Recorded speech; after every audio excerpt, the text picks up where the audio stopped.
প্রতিপক্ষের জালে গোল উৎসব যেন থামছেই না আর্জেন্টাইন যুবদের। প্রথম ম্যাচে 3 গোল, পরের ম্যাচে 4 গোল।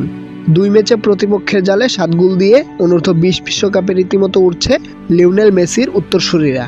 গ্রুপ পর্বে নিজেদের দ্বিতীয় ম্যাচে অস্ট্রেলিয়াকে 4-1 ব্যবধানে উড়িয়ে দিয়ে ডি গ্রুপের শীর্ষে জায়গা পাকা করে নিয়েছে আলবিসেলেস্তে জুনিয়ররা। 2 অক্টোবর চিলির ভালপারাইসো স্টেডিয়ামে অস্ট্রেলিয়ার জালে 2 অর্ধে 2টি করে মোট 4 বার বল জড়ায় আর্জেন্টিনা। এর আগে নিজেদের প্রথম ম্যাচে তারা কিউবাকে হারিয়েছিল 3-1 ব্যবধানে। ম্যাচের শুরু থেকেই দাপট ছিল আর্জেন্টিনার। তৃতীয় মিনিটেই দলকে এগিয়ে নেন আলেরজো সার্কো। প্রথমার্ধের একেবারে শেষ মুহূর্তে 45 মিনিটে ব্যবধান দ্বিগুণ করেন টমাস পেরেজ।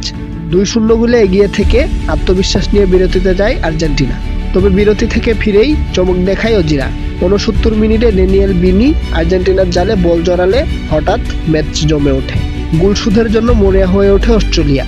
শুরু হয় আক্রমণ পাল্টা আক্রমণের রুদ্ধশ্বাস লড়াই। ম্যাচ যখন 2-1 ব্যবধানে ঝুলছে ঠিক তখনই গোলশোধে মরিয়া হয়ে ওঠা অস্ট্রেলিয়া ম্যাচের একেবারে শেষ দিকে পরপর 2টি গোল খেয়ে বসে। অতিরিক্ত হিসেবে দেয়া 6 মিনিট যোগ করা সময়ের মধ্যে আর্জেন্টাইন যুবরা 2 গোল করে অস্ট্রেলিয়ার পরাজয় নিশ্চিত করে। ইনজুরি সময়ের 3 মিনিটে ইয়ান সুবাইব্রে এবং 5 মিনিটে শান্তিনীয় গোল করলে স্কোরলাইন দাঁড়ায় 4-1।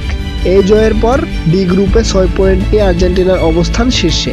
তাদের নকআউট পর্বে খেলা প্রায় নিশ্চিত, কারণ 24 দলের এই আসর থেকে প্রত্যেক গ্রুপের সেরা 2টি করে 12টি এবং তৃতীয় স্থানে থাকা 6টি দলের মধ্যে পয়েন্ট ব্যবধানে এগিয়ে থাকা 4টি দলও দ্বিতীয় পর্বে খেলার সুযোগ পাবে। সেই হিসাবে পরবর্তী ম্যাচ ড্র করলেও আর্জেন্টিনার কোনো চিন্তা নেই। আগামী 4 অক্টোবর ইতালির বিপক্ষে গ্রুপ পর্বের শেষ ম্যাচ খেলবে আকাশী সাদারা।